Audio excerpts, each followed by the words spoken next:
Hello everyone and welcome back. This is the losers round 6 matchup between KingsIndian and IndyPride.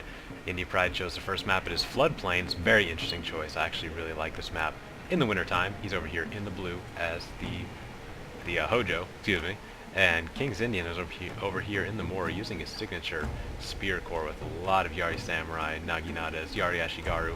Only a couple cavalry, good choice there for the Katana cavalry, and quite a bit of vets as well.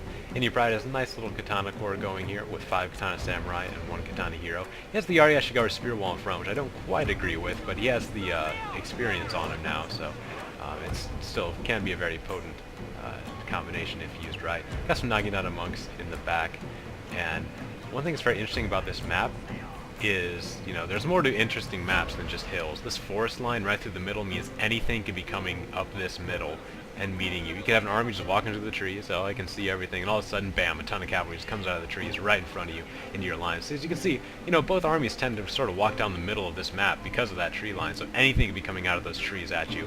If you don't have any kind of scouting, you have no idea what your opponent actually has until it jumps out. But IndyPride has interestingly chosen to sort of avoid the trees with his infantry and stay out in the open. He had his cavalry in the trees hidden, but they have since come out and are now flanking along to this left side here.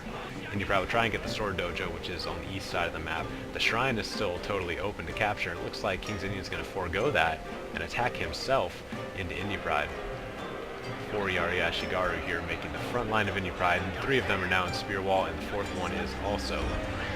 So we'll see if he just decides to run right into it and try and just hold down the fort maybe a little bit. Get himself in a good position where IndyPride can't get around the rear to be flanking into this army. Also always has his general dismounted in this sort of setup with KingsIndian, which is very interesting, of course. But it just makes him more quickly deployed to stand to fight. Stand to fight is very important if we can use this sort of Yari core that we see KingsIndian use so well.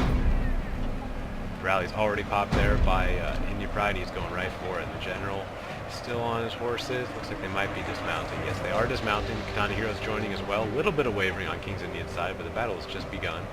Cavalry for IndyPride, we can see way off in the distance, is starting to flank now, and with all these spears shifting over here, it actually leaves them very vulnerable to a cavalry charge. Okay, it looks like some Yari Ashigaru are now coming to cover that, because there's a lot of cavalry coming in. And Katana Samurai as well. This whole side is so weak right now. The cavalry can just come in and just smash the main line infantry. But IndyPride is completely dedicated with his infantry. He just has 1 Naginata monk and Yari Ashigaru here to defend against action that KingsIndian could use, which it seems like he's doing, but he's devoting all of his Katana cavalry to this little spot on the line right now, and I think he might be better off spreading those out, especially because these Naginata monks are now going to come in and pin down both of those cavalry units, so KingsIndian will be out of cavalry if that Naginata monk can do his job. Cavalry for IndyPride is trying to get around somewhere to get some sort of advantage of attack. 1 great guard has managed to slip in, and he will make it to the general. The general for KingsIndian, he's actually going to bypass the general. I think it's actually not a bad move. If they get this charge off here, there's already wavering there, so that could do the trick. Cause that Yari Ashigaru their route. There it goes. Great guard just trying to break up this army in little pieces, and with such a big solid block of spears that KingsIndian likes to use, that's probably the best way to go about it. Take it in little pieces and hope for getting an opening. There just might be now as KingsIndian is forced to dedicate all of his infantry now. That's going to leave some holes for this cavalry to get through. The Yari cavalry for IndyPride is moving around now, along with the Great Guard coming on the other side. He gets some serious pincer action, but the big blob of spears is starting to do its work, and IndyPride's line is getting pretty thinned out. But there's a lot of wavering. Oh, mass wavering. The Yari Ashigaru seem to be chain routing. With the cavalry there in their rear and their dwindling numbers, it's just going to cause a chain rout here soon. But there's some wavering on IndyPride's side too, so not over yet for either side. General's still in good shape for both sides. Near full strength for both. Great guard for Indy, moving, very patient. He's got plenty of time with those Katana Samurai. And the Katana Hero just holding down the fort. Mass wavering. 1 charge from the cavalry can set off a huge chain rout now and put KingsIndian 1 game behind in this series. The Katana cavalry is trying to plow through a little bit on IndyPride's side over there, but he's too spread out now. That spear corps really needs to be in a solid block, and now that he's disorganized in many chunks, these little wavering chunks will be taken out by the cavalry charge of IndyPride. So very good micro here by IndyPride to just go into this attack with such a solid block of attack, to attack, and manage to break it up pretty well. They seem to be rallying a little bit for KingsIndian, but don't think it's going to be enough. There's just too much blue here. But look at that. IndyPride's line is very thinned out. There's just not a whole lot of blue people left. A lot of dead bodies, though. This was a very intense match.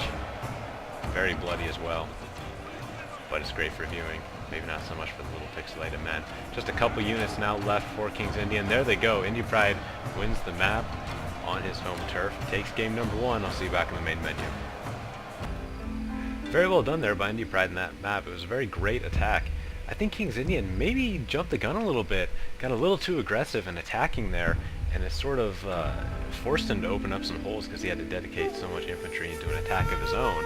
It actually ended up being IndyPride sort of on the defensive there, and it worked out for him, because once he got those holes, the Great Guard was able to run through and cause some serious damage and just spread the seeds of panic in the army. You saw they were just sort of wavering throughout that whole battle, just parts, those Yari Ashigaru not standing and fighting maybe as well as they could have, at least not their Great Guard running around in the rear there.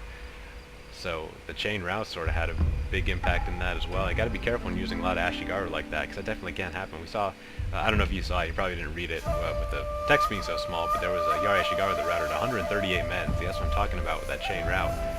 It can be very tough to deal with, and if you leave yourself open to it, it can cause a lot of Yari Ashigaru to run really quickly. But anyway, IndyPride takes game number 1. We're moving on to game number 2 on KingsIndian's choice. We'll see if we can take it back, or if IndyPride will get the sweep. Thanks for watching, everybody.